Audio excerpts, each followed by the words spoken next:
Shalom, Jemaat GEI Ho Kim Tong yang dikasihi Tuhan. Bersyukur Tuhan boleh berikan kesempatan bagi kita untuk beribadah pada hari ini di kebaktian doa Rabu kita. Mari saya undang kita semua persiapkan hati, kita semua mengambil waktu untuk doa teduh.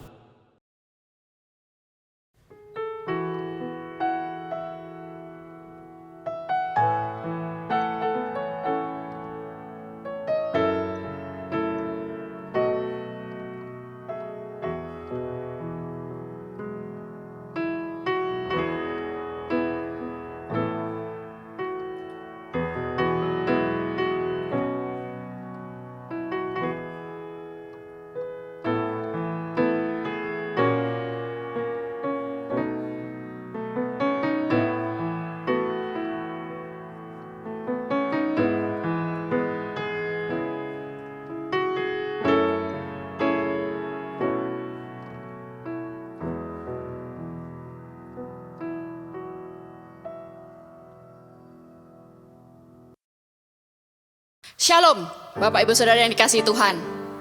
Bersyukur kita kembali diberikan kesempatan untuk kita boleh beribadah bersama-sama, menaikkan setiap pokok-pokok doa kita dan memuji Tuhan.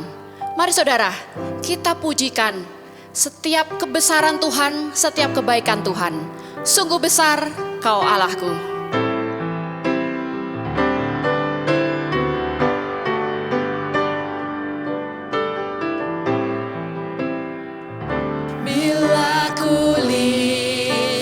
Bintang gemerlapan dan bunyi guru riuhku dengar. Ya Tuhanku, tak putus aku heran melihat ciptaanmu yang besar. Maka jiwa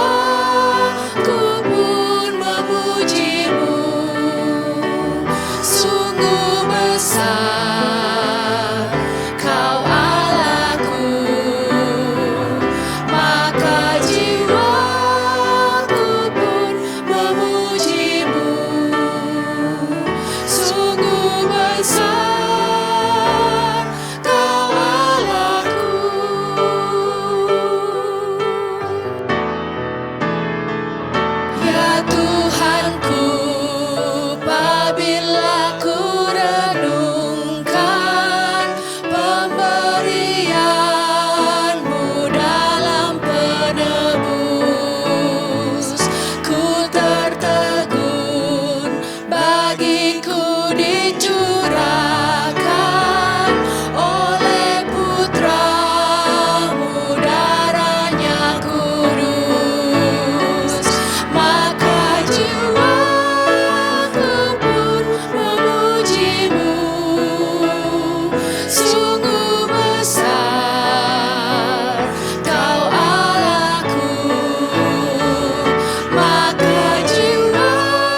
Tuhan Yesus, kami bersyukur buat segala kemurahan Tuhan di dalam kehidupan kami. Kami sadar jikalau kami ada hari ini itu semua karena kemurahan-Mu. Karena itu Tuhan, kami mohon Tuhan Yesus sendiri yang memberikan kepada kami sukacita sejati. Kiranya Engkau yang menuntun kehidupan kami sehingga kami boleh menjadi orang-orang yang berbuah bagi kemuliaan nama Tuhan. Tuhan, seluruh hidup kami mau serahkan ke dalam tangan-Mu. Biarlah setiap doa-doa kami, pujian kami, ucapan syukur kami boleh menjadi persembahan yang menyenangkan hati Tuhan. Dan terlebih kami rindu hidup kami masing-masing boleh menjadi persembahan yang memuliakan Engkau ya Bapa. Inilah kerinduan kami. Mohon Tuhan Yesus sendiri yang ditinggikan, biarlah Tuhan Yesus sendiri yang dimuliakan, dan biarlah kami semua senantiasa memiliki hati seorang murid yang menerima kebenaran firman Tuhan dan melakukannya dengan setia sepanjang hidup kami. Inilah doa-doa kami Tuhan, biarlah Engkau saja yang dimuliakan, yang ditinggikan. Selama kami hidup, biarlah Engkau satu-satunya Allah, Juru Selamat yang selalu kami andalkan. Di dalam nama Yesus Tuhan dan Juru Selamat kami berdoa. Amin. Mari kita bersama mempersiapkan hati kita untuk mendengar firman Tuhan. Kita akan pujikan bahwa waktu Tuhan bukan waktu kita, tapi Tuhan senantiasa ada dalam hidup kita, menyertai setiap kita.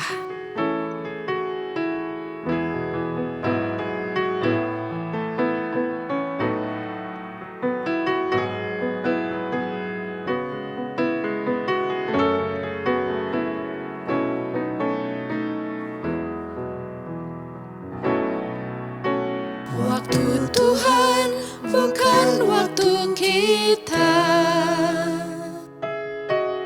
Jangan sesali keadaannya.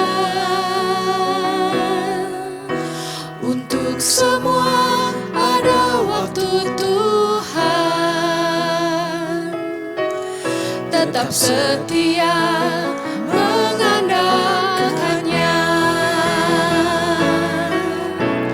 Segala yang terjadi di hidupku, janji Tuhan menghidupiku selalu.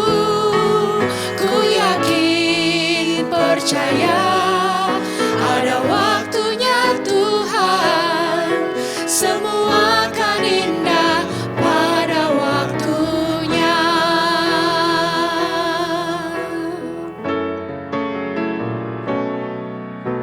Waktu Tuhan bukan waktu kita.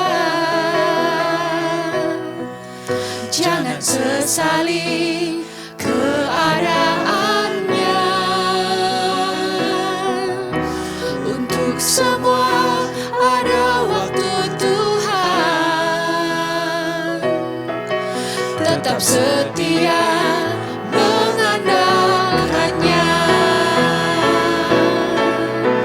Segala yang terjadi di hidupku, janji Tuhan menghidupiku selalu.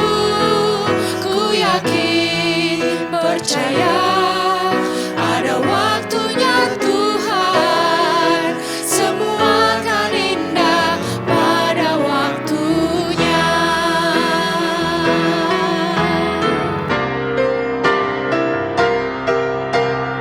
Segala yang terjadi di hidupku, janji Tuhan menghidupiku selalu. Ku yakin, percaya ada waktunya Tuhan. Semua akan indah pada waktunya. Ku yakin, percaya ada waktunya Tuhan. Semua akan indah pada waktunya.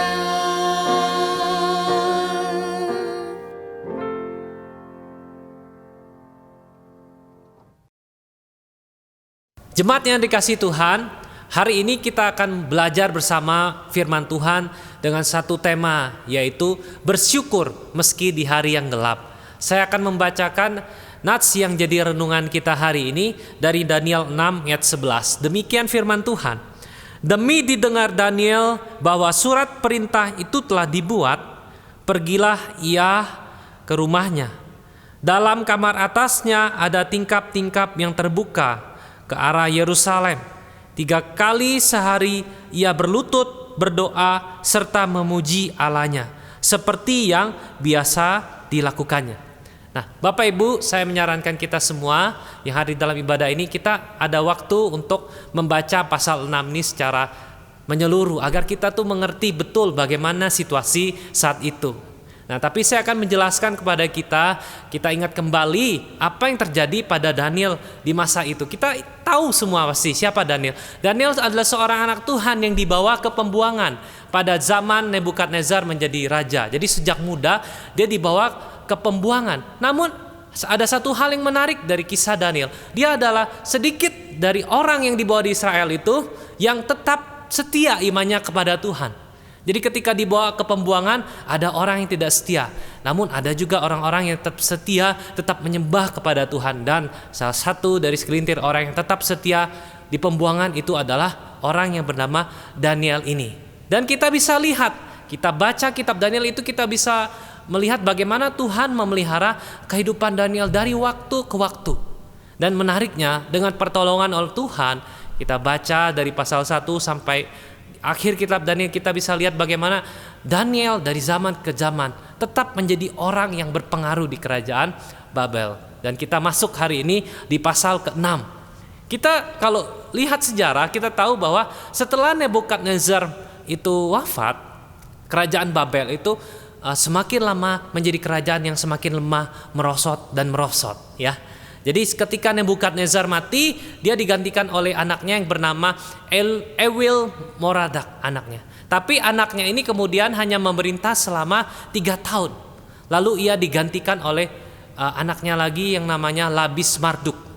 Tapi anak yang menggantikannya ini masih muda usianya waktu itu. Akhirnya anak yang masih muda ini hanya memerintah selama 9 bulan. Lalu ia dianggap tidak mampu menjadi raja dan dia dibunuh oleh orang-orang pada waktu itu yang tidak menyukai dia. Akhirnya apa yang terjadi? Yang terjadi adalah rakyat mengangkat satu orang yang baru di luar dari keturunan Nebukadnezar, seorang yang bernama Nabonidus. Jadi Nabonidus ini diangkat menjadi raja oleh di kerajaan Babel waktu itu. Namun ternyata Nabonidus ini punya kebiasaan yang unik. Dia lebih senang berpergian ke tempat-tempat yang daerah-daerah sudah ditaklukkan oleh Babel, dan dia senang belajar kebudayaan di sana. Dia senang belajar banyak hal tentang negara-negara, daerah-daerah yang sudah dia taklukkan waktu itu. Jadi dia sering berpergian, lebih banyak berpergiannya daripada stay di kerajaan Babelnya. Dan situasi ini tidak bagus untuk kerajaan. Makanya akhirnya Nabonidus ini mengangkat anaknya yang bernama Belsyazar menjadi raja Babel. Dan Belsyazar ini juga ada tercatat di dalam kitab Daniel sebagai salah satu raja di kerajaan Babel. Itulah kenapa kalau kita baca Daniel 5 ayat 29, Daniel 5 ayat 29 dikatakan di zaman Belsyazar, Daniel itu menjadi orang nomor 3 di kerajaan Babel. Nomor 1-nya masih Raja Nabonidus, nomor 2-nya Belsyazar, dan nomor 3-nya baru Daniel. Bapak Ibu, ternyata pada zaman Nabonidus dan Belsyazar inilah ada satu peristiwa penting yang terjadi di Babel. Peristiwa penting itu adalah kerajaan Persia menyerang Babel dan akhirnya berhasil mengalahkan kerajaan Babel. Kerajaan Babel takluk kepada kerajaan Persia. Jadi pada saat itu panglima perang yang berhasil menguasai Babel bernama Gubaru. Gubaru ini adalah panglimanya Raja Kores, Raja Persia, ya. Lalu apa yang terjadi? Raja Kores pun akhirnya menetapkan Gubaru menjadi raja atas Babel. Dan Gubaru inilah yang disebut di dalam Daniel pasal 6 ini sebagai Raja Darius. Nah, jadi kita tahu ya. Jadi ketika di pasal 6 ini pemerintahan itu sudah dikuasai oleh Persia sebenarnya. Dan Raja Kores menempatkan Gubaru atau Darius panglimanya menjadi raja atas Babel. Jadi kita bisa lihat ya pemeliharaan Tuhan dari gonjang-ganjing intrik politik di dalam pemimpin kerajaan sampai pergantian dari Babel dikuasai Persia. Tuhan itu tetap memelihara masa depan umatnya. Tuhan tetap beserta dengan Daniel. Dan pada masa Raja Darius memerintah atas Babel, Raja Darius ini ingin mengumpulkan orang-orang yang pandai di Babel untuk dijadikan wakil-wakil raja, untuk membantu tugas raja. Itu dia ingin menetapkan orang-orang pandai, orang-orang berhikmat untuk menjadi wakil raja. Lalu singkat cerita diadakanlah satu seleksi yang ketat untuk memilih orang-orang berhikmat ini. Kemudian terpilihlah 120 orang berhikmat di seluruh kerajaan Babel yang paling berhikmat menjadi wakil raja. Jadi ada 120 orang. Dan Daniel salah satu dari 120 orang tersebut, Bapak Ibu. Nah, tapi dari antara 120 orang wakil raja ini, raja ingin menempatkan 3 orang lagi. 3 orang yang disebut sebagai pejabat tinggi. Yang paling berkhidmat dari 120 ini ditetapkan Daniel sebagai pejabat, ditetapkan Raja Darius maksud saya sebagai pejabat tinggi mengepalai 120 orang yang lain. Dan di antara 3 orang pejabat tinggi ini salah satunya adalah Daniel. Ya, kita bisa lihat Tuhan pelihara nih Daniel dari setiap pemerintahan siapapun yang jadi raja. Ada tangan Tuhan yang memelihara Daniel yang takut akan Tuhan. Dan Alkitab mencatat di antara 3 pejabat tinggi, Daniel yang dikatakan yang paling berhikmat, yang paling luar biasa, paling cemerlang pekerjaannya. Dan melihat kinerja Daniel yang luar biasa ini, apa yang terjadi? Yang terjadi adalah Raja Darius waktu itu punya planning, punya rencana untuk mengangkat dia menjadi pejabat pemimpin dari semuanya. Dan ketika didengar oleh yang lain, ketika didengar oleh 2 pejabat tinggi yang lain dan wakil raja yang lain tentang rencana Raja Darius ini, mereka menjadi iri hati. Mereka menjadi was-was. Kalau Daniel ini terus dibiarkan, dia akan menjadi bos kita. Dia akan mengancam kedudukan kita semua. Dan mereka tidak mau hal ini terjadi. Lalu apa yang terjadi? Di dalam Alkitab yang kita baca, dikatakan 2 pejabat tinggi yang lain dengan beberapa wakil raja yang lain bersekongkol. Mereka putar otak mencari cara. Bagaimana caranya saya bisa menjatuhkan Daniel? Namun yang menarik dikatakan ketika mereka berusaha untuk mencari celahnya Daniel, makin mereka cari, makin mereka menemukan ternyata Daniel ini orang yang lurus hatinya, orang yang setia, tidak ada cacat di dalam pekerjaannya. Mereka semakin bingung. Mereka jadi bergumul bagaimana caranya kami bisa menjatuhkan Daniel. Lalu akhirnya setelah bergumul, mereka mendapati ada satu cara yang bisa dimanfaatkan untuk menjatuhkan Daniel. Apa itu? Kebiasaan Daniel beribadah kepada Tuhan. Mereka tahu Daniel ini begitu setia kepada Tuhan yang ia sembah. Dan tidak mungkin Daniel menyangkal imannya kepada Tuhan. Meskipun nyawa taruhannya, mereka tahu ini adalah prinsip hidup Daniel. Mereka pun akhirnya memakai ini menjadi senjata untuk melawan Daniel.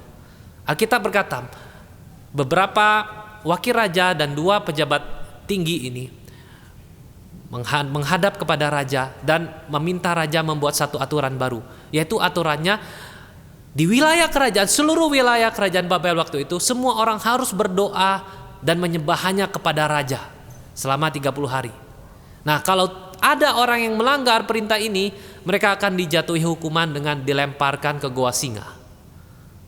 Ini satu peraturan yang sengaja dirancang untuk membunuh Daniel sebenarnya. Mereka merancang ini dengan begitu matangnya dan akhirnya raja pun mengiyakan aturan tersebut. Setelah dibujuk, oke, keluarkan aturan ini disahkan.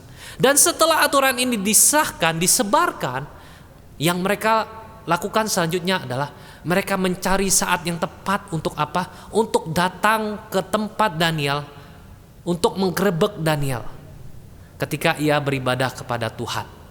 Lalu benar, satu hari dikatakan saat jam di mana mereka tahu biasanya Daniel berdoa kepada Tuhan, beribadah kepada Tuhan, apa yang terjadi? Mereka mendobrak masuk ke rumah Daniel dan mereka menangkap basah Daniel sedang menyembah Tuhan, sedang berdoa kepada Tuhan. Dan rencana mereka pun berhasil. Dengan terpaksa akhirnya Raja Darius memerintahkan orang-orang untuk memasukkan Daniel ke goa singa. karena aturan yang dibuat untuk menjebak Daniel. Akhirnya sampai di sini kalau kitab Daniel berakhir di sini, kita akan melihat ternyata rencana untuk menjatuhkan Daniel itu berhasil berjalan dengan lancar. Musuh-musuhnya menang. Tapi ada satu hal juga yang menarik. Ketika Daniel ditangkap, Daniel tidak menyangkal bahwa ia tetap menyembah kepada Tuhan walaupun ia tahu ada aturan yang melarang dia menyembah kepada Tuhan. Daniel tahu jika dia melanggar aturan ini, dia pasti mati. Tapi Daniel tetap memilih setia daripada dia menyangkal ibadahnya kepada Tuhan. Ini satu hal yang luar biasa. Kalau kisah Daniel ini berhenti sampai Daniel ditangkap doang, kita bisa lihat, wah ternyata orang jahat yang menang. Ternyata Tuhan tidak membela umatnya. Tapi kisah Daniel tidak berakhir di sini, Bapak Ibu. Akhirnya yang terjadi adalah kita bisa lihat, kita bisa baca pasal ini secara lengkap. Ternyata Tuhan punya kehendak yang lain. Mungkin secara manusiawi kita katakan ini akhir dari kisah Daniel, tapi Tuhan katakan tidak. Alkitab mencatat ada satu mujizat yang terjadi.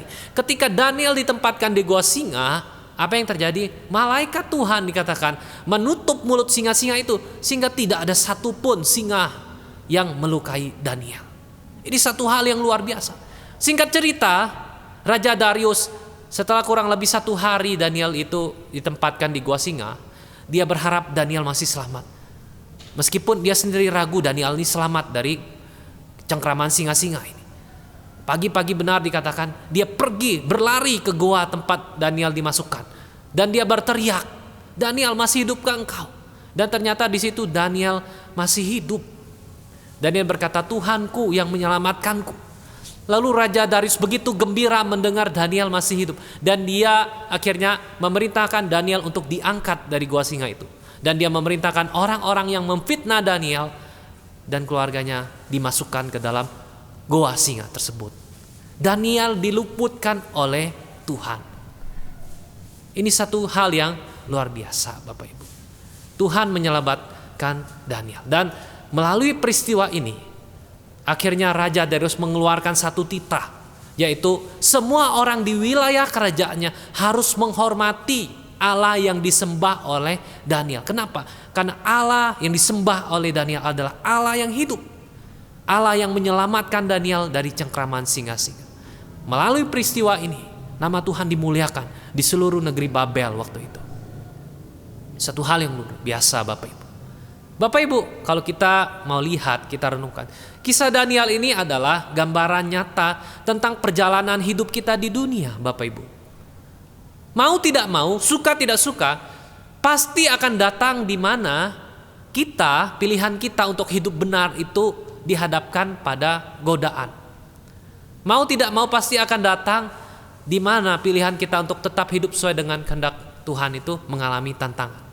Tantangannya beragam, Bapak Ibu. Dari hal yang sederhana sampai mungkin ke hal yang ekstrim mengancam nyawa. Sama seperti yang Daniel hadapi saat itu.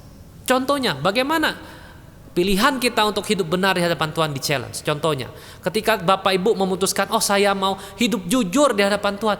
Usaha saya mau saya jalankan dengan jujur. Tidak mau saya menipu orang, tidak mau saya berusaha dengan cara yang jujur. Lalu di saat kita mau komit, melangkah hidup jujur di hadapan Tuhan, kita melihat kiri kanan kita, teman-teman kita, kenalan kita. Mereka pada hidup tidak jujur. Dan hasil yang mereka dapatkan jauh lebih banyak daripada kita.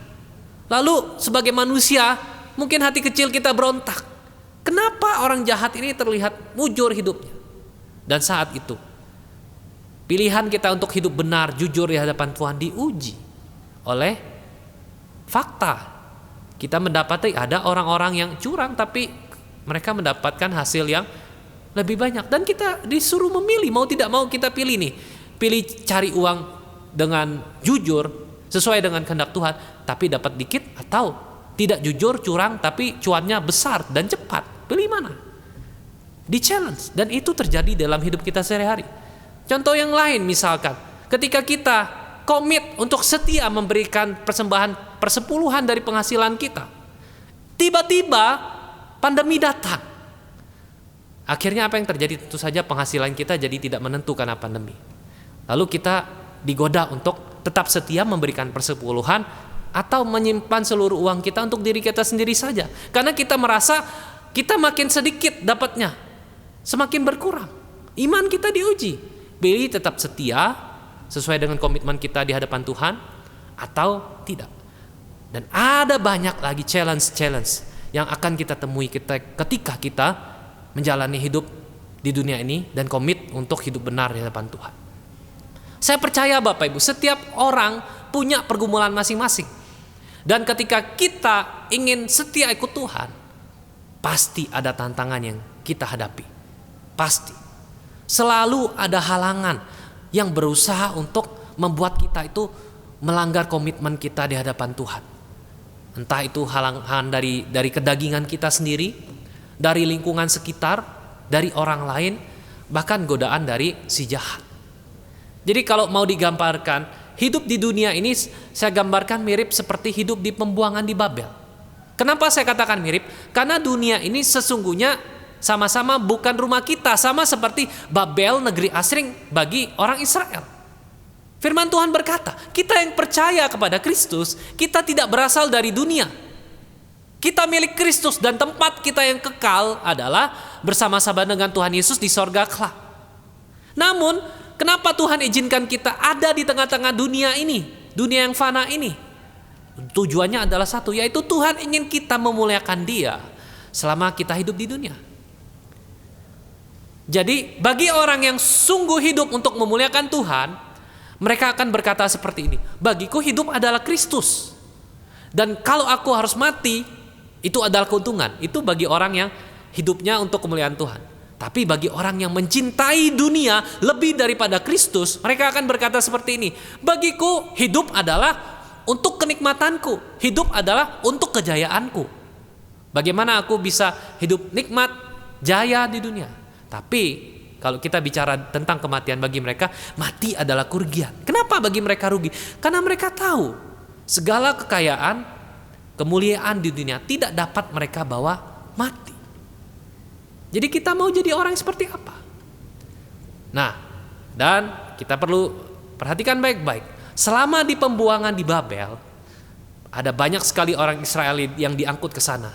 Dan ada 3 respon. Setidaknya ada 3 respon umum. Yang pertama, ada orang yang ketika dibawa ke pembuangan, mereka begitu menderita di pembuangan. Akhirnya apa yang terjadi? Mereka menyerah dan mereka menyalahkan keadaan. Lalu mereka meninggalkan Tuhan, mereka menyalahkan Tuhan. Tuhan, kamu sudah meninggalkan kami, engkau tidak adil. Aku tidak mau lagi ikut engkau. Itu orang yang pertama. Lalu ada orang kedua. Orang yang kedua ini ketika dibawa ke pembuangan, mereka awalnya kaget. Tapi lama-lama mereka beradaptasi, lalu menjadi nyaman. Akhirnya mereka betah di pembuangan. Lalu ketika mereka betah di pembuangan, mereka menemukan Allah yang lain. Mereka menyembah Allah yang lain, mereka melupakan Tuhan. Akhirnya mereka kalau ditanya, mau nggak lagi pulang ke Israel? Nggak mau, aku udah nyaman di sini. Di pembuangan inilah rumahku. Itu yang kedua. Dan ada yang ketiga. Kitab mencatat ternyata ada juga segelintir orang seperti Daniel. Ketika masuk ke pembuangan, Daniel tidak menyalahkan keadaan. Imannya tidak goyah. Ia tetap mencari Tuhan dengan sungguh-sungguh walaupun dia masih di pembuangan. Dia tetap setia meskipun banyak tantangan dan hidupnya jadi berkat memuliakan Tuhan di pembuangan. Dia jadi berkat, jadi terang di tengah-tengah kegelapan. Dia tidak terpengaruh oleh keadaan sekelilingnya. Dia tetap setia ikut Tuhan. Dia tidak menjadi sama dengan orang-orang di sekelilingnya yang tidak kenal Tuhan. Kita mau jadi orang yang seperti apa, Bapak Ibu? Jalan hidup kita di dunia ini tidak akan selalu terang. Pasti kelak akan datang badai, mendung, hujan menghalangi jalan kita. Dan ketika tantangan datang, badai datang, pertanyaannya apakah kita akan tetap setia pada Tuhan atau kita menyalahkan Tuhan? Apakah kita tetap beriman pada Tuhan atau kita meninggalkan Tuhan dan mencari yang lain? Mudah saya katakan untuk bersyukur di saat kita suka. Kalau semuanya dalam keadaan lancar, mudah untuk kita berkata puji Tuhan. Tapi dibutuhkan kedewasaan serta keteguhan iman untuk tetap bersyukur di dalam keadaan yang tidak sesuai dengan keinginan kita, Bapak Ibu. Ingatlah Bapak Ibu, Tuhan tidak janji Kalau kita ikut Dia dengan setia, maka jalan hidup kita akan selalu mudah dan tidak akan ada badai dalam hidup kita. Tuhan tidak berkata seperti itu. Namun Tuhan berjanji, Dia akan selalu menyertai kita. Dia tidak akan meninggalkan kita dalam segala keadaan. Itu janji Tuhan. Dia sendiri yang akan berjalan bersama kita, dan dengan tangan kanannya yang kuat, Dia akan memberikan kemenangan kepada setiap orang yang berharap kepadanya. Amin Bapak Ibu. Imani hal ini. Dan inilah yang menjadi alasan kenapa Daniel itu dapat tetap mengucap syukur kepada Tuhan meskipun hidupnya saat itu dalam keadaan terancam, nyawanya terancam. Tapi dia tetap setia, tetap bersyukur kepada Tuhan. Kenapa? Karena satu, dia percaya kepada janji Tuhan. Meskipun ia hendak dimasukkan ke dalam gua singa karena imannya kepada Tuhan, dia tetap setia kepada Tuhan. Karena dia tahu siapa Tuhan. Dia percaya janji Tuhan. Kan kedua, karena dia tahu siapa yang menguasai hari esok. Daniel tahu Tuhanlah yang pegang hari esok, bukan Raja Darius, bukan orang musuh-musuhnya, tapi Tuhanlah yang pegang hari esok. Itulah kenapa Daniel pasrah, karena dia tahu Tuhanlah yang berkuasa penuh atas hidupnya. Kalau Tuhan mau buat dia hidup, ketika dia dimasukkan ke dalam gua singa, dia akan hidup. Tapi kalaupun dia dimasukkan ke gua singa dan dia mati, Daniel tidak akan menyangkal imannya. Ini satu iman yang luar biasa Bapak Ibu. Percaya kepada janji Tuhan, tahu Tuhan yang pegang hari esok, bukan yang lain. Dan akhirnya yang ketiga, Daniel menyerahkan seluruh pergumulannya kepada Tuhan. Dan Daniel fokus pada satu tujuan, yaitu bagaimana dia hidup memuliakan Allah apapun resikonya. Ini satu hal yang luar biasa Bapak Ibu. Tiga hal ini. Percaya pada janji Tuhan, tahu Tuhanlah yang pegang hari esok, dan yang ketiga, menyerahkan segala pergumulan kepada Tuhan sambil fokus mengerjakan tujuan hidup kita sebagai manusia di dunia, yaitu hidup untuk memuliakan Allah apapun resikonya. Lakukanlah ketiga hal ini.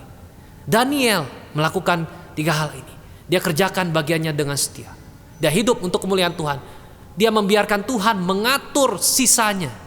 Dia kerjakan yang terbaik. Dia berikan bagian Tuhan seluas-luasnya untuk berkarya di dalam hidupnya. Sebagai seorang manusia biasa, saya yakin Daniel pasti merasa takut dan gentar ketika dimasukkan ke gua singa. Tapi iman Daniel, pengharapan Daniel, kasih Daniel kepada Tuhan mengalahkan segala ketakutannya. Karena itu Bapak Ibu, marilah bersama kita mengikuti teladan kesetiaan Daniel. Bersyukurlah dalam segala keadaan. Pegang janji Tuhan. Ketahuilah, percayalah bahwa Tuhanlah yang menguasai hari esok. Bukan kita, bukan orang lain, bukan dunia. Hari esok kita di dalam tangan Tuhan. Serahkan segala kekhawatiran kita kepada Tuhan. Dan bagian kita fokuslah mengerjakan satu hal, yaitu hidup untuk memuliakan Tuhan selama kita hidup. Fokus satu, hidup untuk memuliakan Tuhan. Dan apapun tantangan yang kita hadapi saat ini, biarkan Tuhan yang pegang kendali atas hari esok kita. Amin. Mari bersama-sama kita berdoa. Tuhan Yesus, bersyukur buat kemurahan-Mu. Kami telah mendengarkan firman-Mu hari ini. Ajar kami untuk setia Tuhan di dalam segala keadaan. Ajar kami untuk percaya, berserah penuh pada Tuhan. Ajar kami untuk senantiasa berharap pada Tuhan meskipun kami ada di tengah badai hidup ini. Tuhan, kuatkan iman kami yang lemah. Tuhan, mampukan kami untuk berserah penuh padamu. Biarlah kami senantiasa bertahan, bergumul bersama dengan Tuhan, dan menghadapi segala sesuatu bersama dengan Tuhan, sehingga kami boleh menjadi pemenang ketika kami berjalan bersama dengan Tuhan. Inilah doa kami Tuhan, biarlah Tuhan sendiri yang menuntun kami. Dalam nama Yesus Tuhan dan Juru Selamat kami berdoa. Amin. Bapak Ibu, mari saya ajak kita mengambil waktu untuk menaikkan doa-doa syafaat kita. Yang pertama, mari kita berdoa untuk iman kita masing-masing. Mari kita berdoa biar Tuhan yang menolong kita, memampukan kita untuk punya iman seperti Daniel yang tetap setia mengikut Tuhan di dalam segala keadaan. Kita doakan buat iman kita. Yang kedua, mari kita juga berdoa untuk negeri kita Indonesia. Kita doakan agar Indonesia sungguh-sungguh dipimpin oleh Tuhan, agar kita boleh diberikan hikmat pemimpin kita khususnya, agar dapat mengendalikan COVID ini, agar tidak terjadi gelombang ketiga pandemi. Kita berdoa juga untuk pemulihan daripada ekonomi Indonesia. Kita berdoa untuk kedua hal ini. Mari kita berdoa. Tuhan Yesus, kami berserah, kami berdoa, biarlah Tuhan yang memampukan kami untuk melakukan firman hari ini Tuhan. Bukan hal yang mudah untuk tetap setia ketika situasi tidak sesuai dengan keinginan kami Tuhan. Dibutuhkan kedewasaan iman ya Tuhan. Dan kami sadar kami ini lemah, dan mungkin di antara kami yang hadir hari ini ada di antara kami yang bergumul untuk mengucap syukur dalam segala keadaan. Karena itu Tuhan, biarlah Engkau yang memelihara iman kami. Kami rindu Engkau senantiasa menolong kami sehingga iman kami bertumbuh di dalam Engkau. Engkau yang membentuk kami hari demi hari agar kami semakin serupa dengan Kristus, agar kami makin dewasa di dalam pengenalan akan Tuhan. Dan kami rindu kami semua boleh menjadi pribadi-pribadi yang takut akan Tuhan, yang setia pada Tuhan di dalam segala keadaan, seperti Daniel. Dan ajar kami untuk fokus menjalankan bagian kami dan melibatkan Tuhan seluas-luasnya untuk berkarya di dalam hidup kami. Inilah hidup kami Tuhan, biarlah hidup kami ini boleh menjadi karya yang indah, yang memuliakan Tuhan dimanapun Tuhan tempatkan kami Tuhan. Mampukan kami untuk setia, peliharalah iman kami Tuhan. Biarlah kami boleh bertumbuh di dalam pengenalan akan Engkau, makin dewasa di dalam Engkau. Inilah doa kami Tuhan. Kami juga menyerahkan buat bangsa dan negara kami Tuhan. Kepadamu kami serahkan bangsa dan negara kami. Tuhan kiranya pimpin, pakai pemimpin negara kami Tuhan. Presiden, para menteri, wakil presiden, setiap pemimpin di daerah. Kiranya Tuhan yang berikan hikmat agar setiap pemimpin kami boleh bersatu padu untuk mengatasi pandemi ini Tuhan. Kami tidak tahu apakah akan terjadi gelombang ketiga, tapi kami berdoa Tuhan, biarlah Tuhan sendiri yang turut campur tangan agar Indonesia sungguh bebas dari pandemi. Bahkan dunia ini boleh bebas dari pandemi. Kiranya jauhkanlah Tuhan pandemi gelombang ketiga dari negeri kami. Kami rindu Indonesia boleh dipulihkan secara ekonomi Tuhan. Dalam segala bidang Tuhan yang memulihkan Indonesia. Kami tidak mampu, tapi kami percaya Tuhan yang mampu menolong bangsa dan negara kami. Di dalam nama Yesus Tuhan dan Juru Selamat kami berdoa. Amin. Kita juga berdoa yang ketiga untuk perayaan Natal untuk gereja GI Ho Kim Tong di semua lokasi. Meskipun masih dilaksanakan secara online, kita tetap doakan agar semua dapat berjalan dengan lancar. Kita juga doakan untuk perayaan Natal di seluruh dunia ini. Biar Tuhan yang pimpin agar perayaan Natal ini bisa berjalan dengan baik, dengan lancar dimanapun berada. Dan terakhir kita juga menyerahkan untuk pergumulan kita pribadi. Kita serahkan apa yang menjadi pergumulan kita, beban kita serahkan ke dalam tangan Tuhan. Karena Tuhanlah yang sanggup untuk menolong setiap kita. Mari kita berdoa. Tuhan Yesus, kami juga berserah dan berdoa. Kami menyerahkan untuk perayaan Natal GI Ho Kim Tong di semua lokasi Tuhan. Meskipun masih dijalankan secara online, tapi kami percaya Tuhan hadir di tengah-tengah kami. Dan biarlah setiap jemaat-Mu boleh merasakan sukacita Natal. Dari perayaan Natal semua lokasi, ketika firman diberitakan, setiap acara dijalankan, biarlah Tuhan juga hadir menjamah setiap jemaat-Mu yang hadir secara online. Kami berdoa juga Tuhan, biarlah Tuhan yang memimpin, menuntun agar perayaan Natal di gereja-gereja Tuhan di seluruh dunia ini boleh berjalan dengan hikmat Tuhan. Kau jauhkan dari segala rencana-rencana dari orang-orang yang tidak bertanggung jawab, yang ingin melakukan tindak kejahatan. Tuhan lindungi setiap gereja-gereja Tuhan, Tuhan yang jaga Tuhan. Biarlah di dalam hari Natal ini seluruh dunia bolehlah merasakan sukacita, damai daripada Kristus yang lahir ke dunia. Lewat gereja-gereja Tuhan, lewat setiap anak-anak Tuhan. Kiranya Engkau yang memimpin dan menolong ya Bapa. Dan hamba juga berdoa Tuhan untuk setiap jemaat-Mu hari ini yang juga berdoa untuk pergumulan mereka secara pribadi. Tuhan kiranya memberikan pertolongan, jalan keluar bagi pergumulan mereka. Biarlah mereka bolehlah berserah penuh pada Tuhan. Dan Tuhan yang menjawab setiap doa-doa mereka Tuhan. Biarlah Tuhan yang menjadi satu-satunya pengharapan setiap jemaat-Mu. Dan biarlah mereka boleh berserah penuh kepada Tuhan. Mereka boleh berjalan bersama dengan Tuhan. Inilah doa kami ya Bapa. Biarlah Tuhan yang sendiri yang menjawab setiap doa, setiap permohonan kami ini, yang kami naikkan hanya di dalam nama Tuhan kami Yesus Kristus, Tuhan dan Juru Selamat kami yang hidup. Amin. Jemaat yang dikasihi Tuhan, mari kita bangkit berdiri. Arahkanlah hati dan pikiran kita kepada Tuhan dan terimalah berkat Tuhan. Sinar kemuliaan daripada Allah Bapa, kasih setia daripada Tuhan Yesus Kristus, dan penyertaan daripada Allah Roh Kudus kiranya senantiasa membimbing kita, menyertai kita dari sekarang sampai kepada Tuhan Yesus datang untuk kedua kalinya. Amin.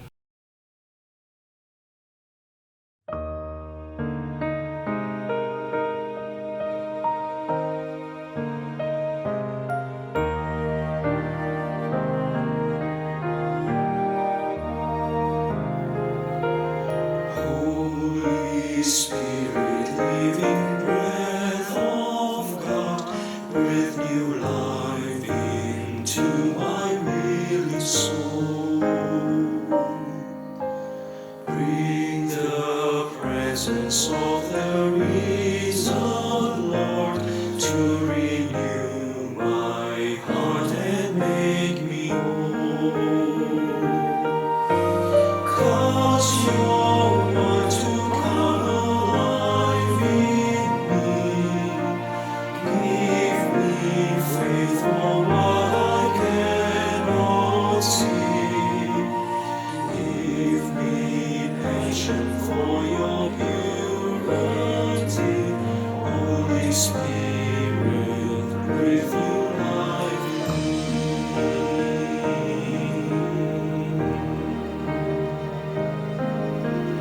Holy Spirit, come abide with me.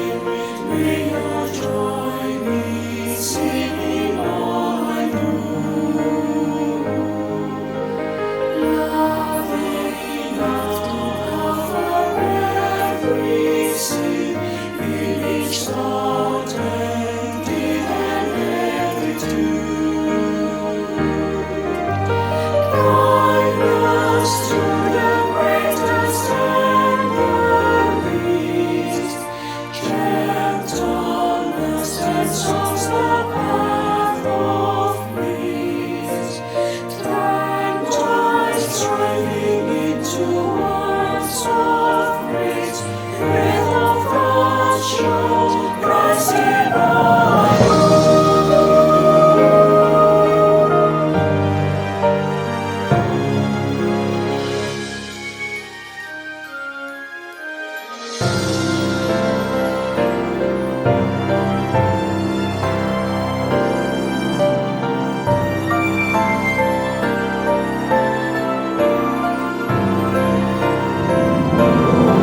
Holy Spirit from creation's start, giving life to all that thou hast made. Show your power once again on earth, cause your church to walk all your ways. Let the fragrance of your grace arise, lead us on the road to sacrifice, that in unity the face of Christ will be clear for all the world to see.